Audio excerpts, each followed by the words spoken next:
Hi there! So, The Legend of Zelda is one of Nintendo's most beloved franchises, with games from the series being released on nearly every major console the company has developed. Sorry, Virtual Boy. But right near the end of the very first title's development, Nintendo encountered a problem. They called this the copyright incident. But what was this incident? Well, let us find out.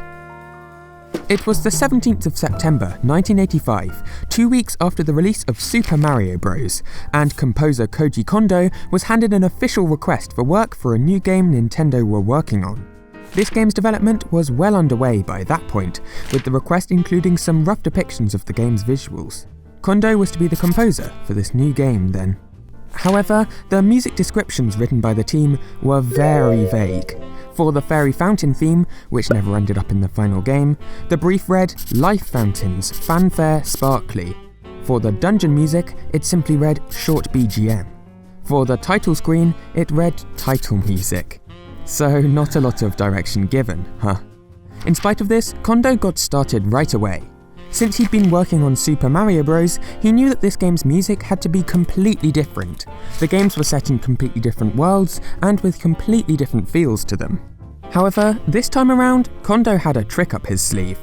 You see, The Legend of Zelda wasn't an ordinary Famicom game, it was actually released for the Famicom Disk System. This meant that rather than reading the game's data from a cartridge, the data was stored on a proprietary floppy disk. Now, this had a few advantages, one of which being the addition of an extra sound channel. Not only that, but this channel was special. You see, normally the Famicom had 5 sound channels.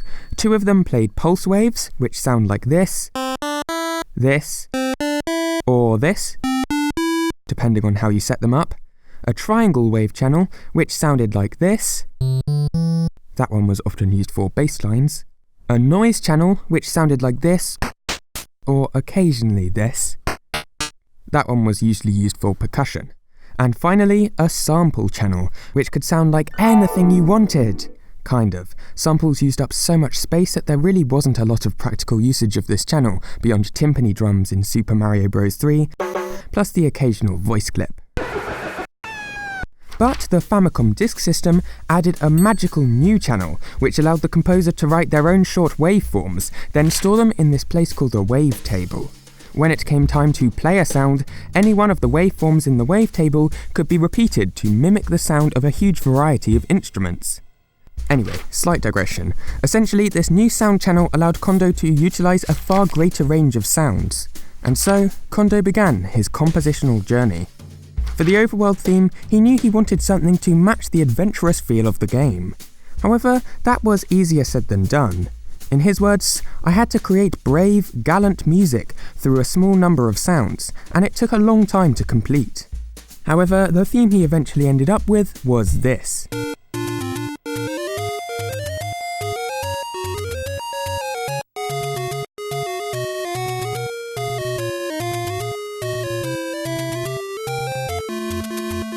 Worth the effort, I think. Right, with that done, it was time to write the music that would play in the dungeons. To contrast the cheery, upbeat overworld music, Kondo knew he needed something a lot more menacing. The piece he eventually ended up with was this.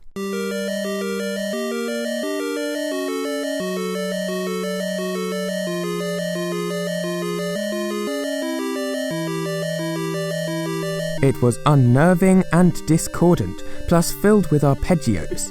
After all, there's nothing more menacing than an arpeggio. Right, now it was time for the title screen music. For this, Kondo wanted to go a different route. Rather than composing a brand new piece of music, Kondo felt an existing one fit the bill better. Maurice Ravel's Bolero. Now, in Japan, 50 years after a composer dies, their work enters the public domain. Kondo was sure that Ravel had easily died 50 years ago, so he arranged Bolero for the game. No recording of this arrangement exists, so what you're hearing in the background is my approximation of what it might have sounded like.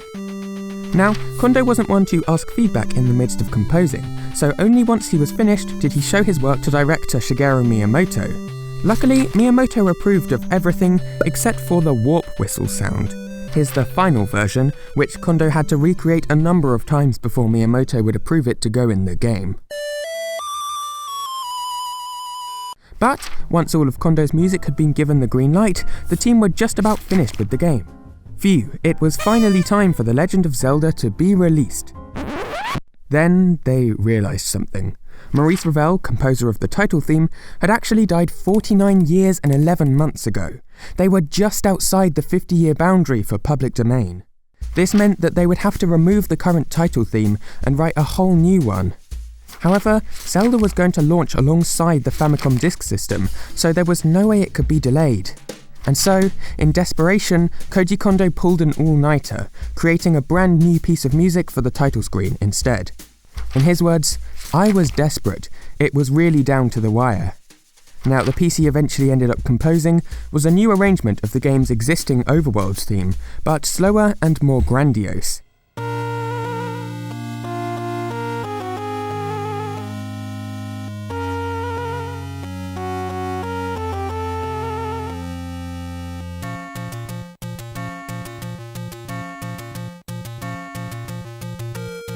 According to Shigeru Miyamoto, "I really like that opening song.